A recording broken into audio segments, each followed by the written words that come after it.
E aí, meu amigo, minha amiga, do nosso curso da Maso, do nosso curso anual full, nosso satélite, bom estar de volta aí com vocês, para que a gente possa dar a devida sequência aos nossos estudos, à nossa matéria de direito tributário.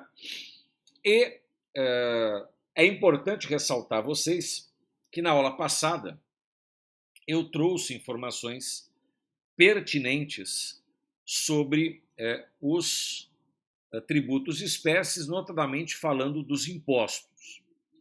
E o último tópico que nós vimos foi justamente sobre uma classificação de impostos, uma classificação doutrinária, onde eu trouxe o último item para vocês, uma classificação em impostos extraordinários, lembra? Então aí para que você possa rememorar, foi a última temática que a gente viu. E vamos aí prosseguir, então, nessa tratativa dessa classificação doutrinária. Tá? Além dos impostos extraordinários, que a gente viu por último, nós temos também os impostos pessoais. Então, os impostos pessoais são aqueles que tributam a condição econômica do sujeito, não importando se esse sujeito é uma pessoa física ou é uma pessoa jurídica. Nós temos atualmente dois únicos impostos pessoais: o imposto de renda e o imposto sobre grandes fortunas. Então, diante disso, só um único imposto, somente um único imposto que foi realmente instituído. E se os impostos não forem pessoais, nós temos impostos reais, que são aqueles que tributam o patrimônio, operações, direitos, sem levar em consideração as condições econômicas do sujeito. Então, como exemplo, nós temos os demais impostos, salvo o imposto de renda e o IGF, que são impostos pessoais. Então, estes são os chamados, denominados impostos reais. Temos ainda os impostos diretos. Os impostos diretos são aqueles em que a lei determina que a pessoa que realiza o fato gerador, também chamado de contribuinte de direito, possua o dever de sua arrecadação, ou seja, ele acaba também figurando como contribuinte de fato. Então, quando falamos sobre impostos diretos, imposto direto é aquele em que o contribuinte de direito, que realiza o fato gerador, e o contribuinte de fato, que está assumindo o encargo, são a mesma pessoa. Um exemplo típico que a gente tem o próprio ITR, tem o próprio IPVA, tem o próprio IPTU, dentre outros. Então, esses são exemplos de impostos diretos. E temos, por fim, os impostos indiretos. Então, impostos indiretos são aqueles que admitem repercussão econômica. São aqueles que admitem repercussão econômica, ou seja, a transferência de encargo, a uma terceira pessoa. Então, aqui, o contribuinte de direito não se confunde com o contribuinte De fato, contribuinte de direito, ele não se confunde com o contribuinte de fato. Nós temos como exemplos o IPI e também o ICMS, como sendo aí grandes impostos indiretos a serem tratados, tá? Temos outras várias classificações. Essas aqui para o concurso que vocês prestarão são os mais significativos, os mais importantes. Muito bem, além da figura jurídica dos impostos, nós temos as taxas. Veja que o fundamento que é utilizado para a taxa é o artigo 145, inciso 2 da Constituição, e entre os artigos 77 a 80 do Código Tributário Nacional. Diferentemente do que acontece com o imposto, a taxa é um tributo cuja competência passa a ser considerada uma competência comum, ou seja, todos os entes federativos poderão instituir esta exação. Todos os entes podem criar taxas. E nós temos, em regra, além disso, o fato da taxa ser considerado um tributo vinculado, também diferente do imposto, ou seja, ela gera ao Estado uma contraprestação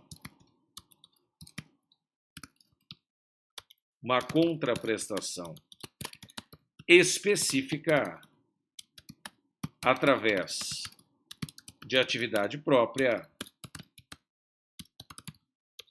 quando do seu pagamento.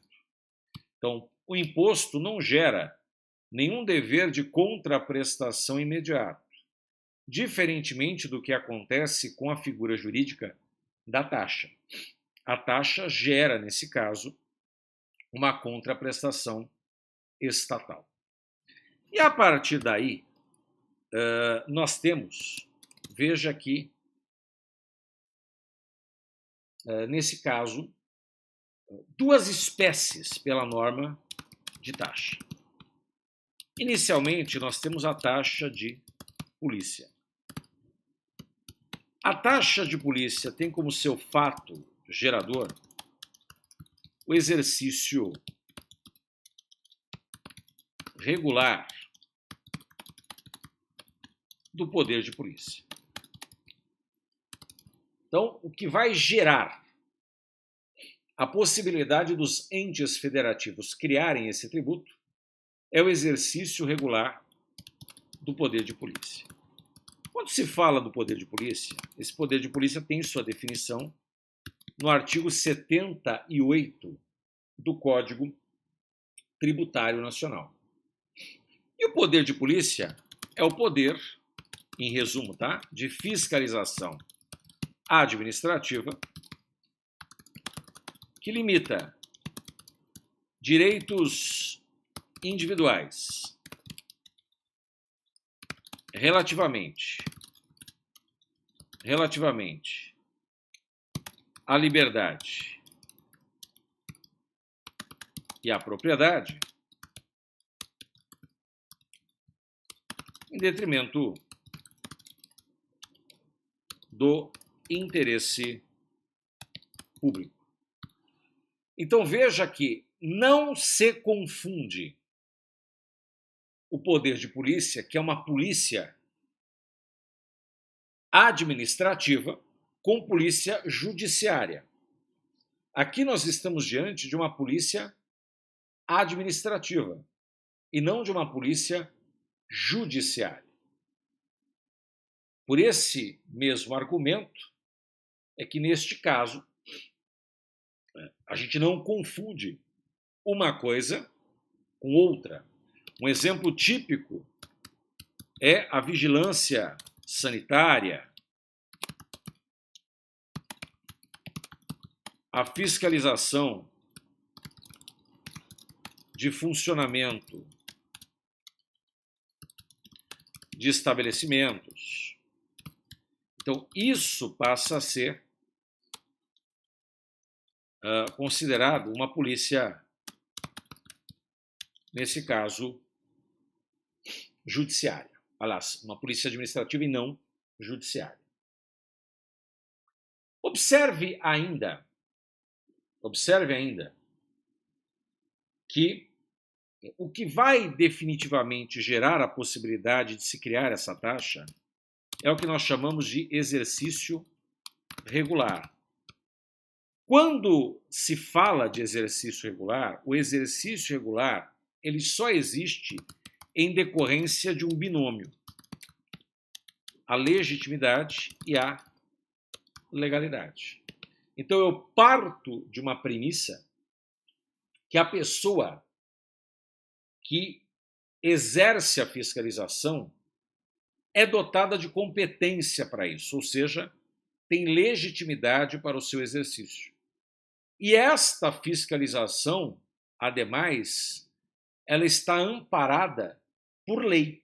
Quer dizer, além de termos o critério da legitimidade, ou seja, a pessoa ser competente para o exercício da fiscalização, essa fiscalização está amparada na lei, como base também no caput do artigo 37 da Constituição, quando se fala do poder de polícia, que é justamente como princípio da legalidade, a administração só pode agir dentro dos limites esposados pela lei.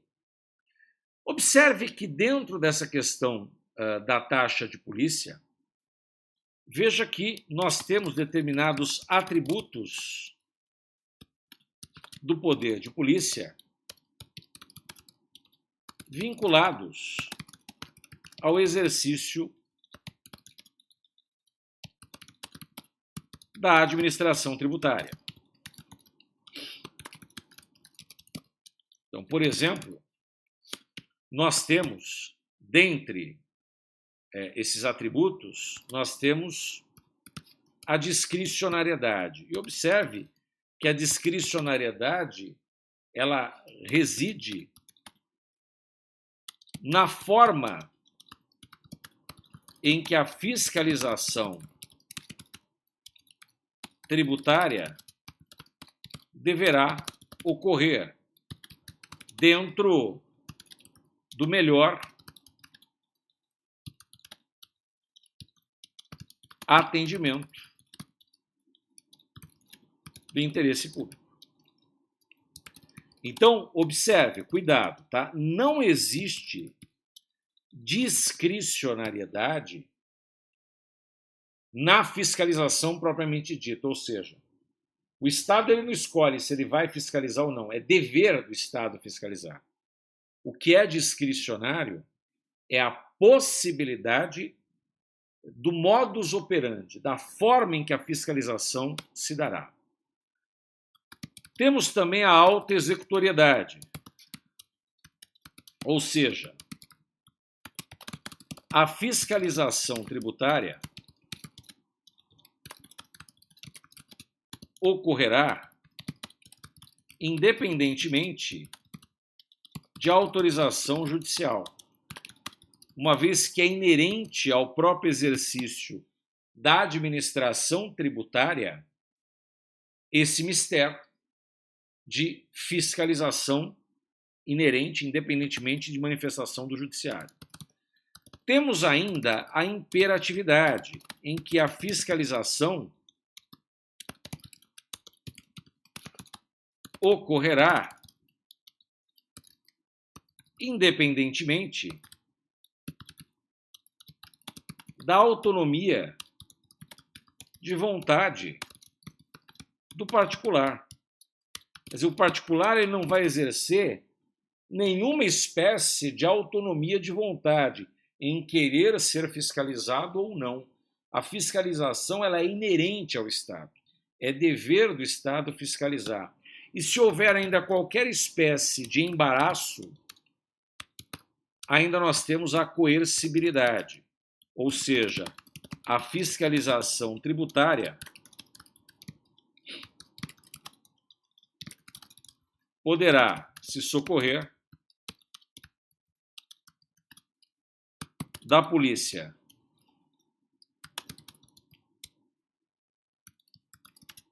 judiciária visando o cumprimento de seu dever. Quer dizer, se houver qualquer espécie de embaraço por parte do particular, não tem absoluta dúvida que, nesse sentido, a fiscalização ela pode solicitar aí o uso da força. E é óbvio que tais atributos, né, que nós vemos aqui, eles são dotados também de limites de atuação. Então, esses atributos do poder de polícia, eles também são aí dependentes de um limite de atuação, que nós podemos colocar como sendo a própria razoabilidade, a proporcionalidade e a vedação de sanções políticas ou sanções indiretas. Ou seja, a fiscalização, quando a gente fala de razoabilidade, ela deve ser adequada ao caso concreto. E quando a gente diz proporcional, a proporcionalidade tanto no exercício da fiscalização como na própria sanção aplicada. Então, ela deve ser proporcional ao dano praticado ao interesse coletivo. E as chamadas sanções políticas, a sanção política, né, são, na verdade, consideradas como aquelas em que o fisco impõe. O fisco, na verdade, ele não que ele impõe, vamos colocar uma expressão melhor, são aquelas em que o fisco inviabiliza um direito fundamental do contribuinte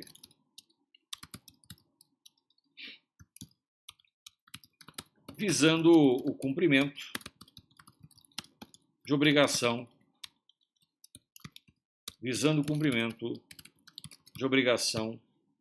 tributária.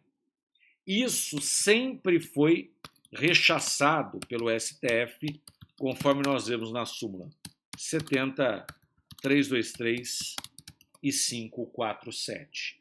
As sanções políticas, elas sempre foram vetadas. Então, nessa condição, é importante ressaltar esses elementos quando da tratativa da taxa de polícia. E além da taxa de polícia, nós temos a taxa de serviço, cujo fato gerador decorre da prestação de serviços públicos específicos e divisíveis de utilização efetiva ou potencial. Então, primeiro, essa taxa ela recai sobre prestação de serviço público. Quando se fala, então, em serviço público, o serviço público pode ser considerado como toda a atividade material prestada pelo poder público, de forma direta ou indireta, fruível pelo cidadão ou pela coletividade, visando o atendimento do interesse público primário. Então, esse passa a ser uma definição básica de serviço público. E observe que eu não posso afirmar que todo e qualquer serviço público será custeado mediante taxa. Quando eu digo que eu tenho um serviço público específico, serviço público específico também é chamado de serviço uti singuli. O que é isso? Os usuários, eles são determinados ou determináveis. Então, quem presta o serviço consegue identificar quem é o usuário. Pelo menos ter uma ideia do grupo de pessoas que vai se utilizar desse serviço. E quando eu digo que ele é divisível, é aquele em que pode ser destacado de forma autônoma e, dessa forma, ser mensurável. Então, eu consigo mensurar pela divisibilidade. São várias espécies de serviços públicos específicos e divisíveis que nós temos. Agora, uma coisa é certa, coloca um ponto importante aí. Nem todo serviço público, nem todo serviço público específico e divisível será custeado mediante taxa. Então, não é porque o serviço público é um serviço específico, é um serviço divisível, que ele vai ser custeado mediante taxa. Não é isso. Por quê? Porque nós vamos ver situações em que o serviço, podendo, você vai colocar aí, podendo ser custeado mediante tarifa. Veja que enquanto o tributo, a taxa tem natureza tributária, a tarifa não. A tarifa tem uma natureza meramente contratual. É um contrato firmado entre o prestador do serviço público e o usuário do serviço público. Ah, mas como é que eu vou saber que tal serviço é custeado mediante taxa ou não?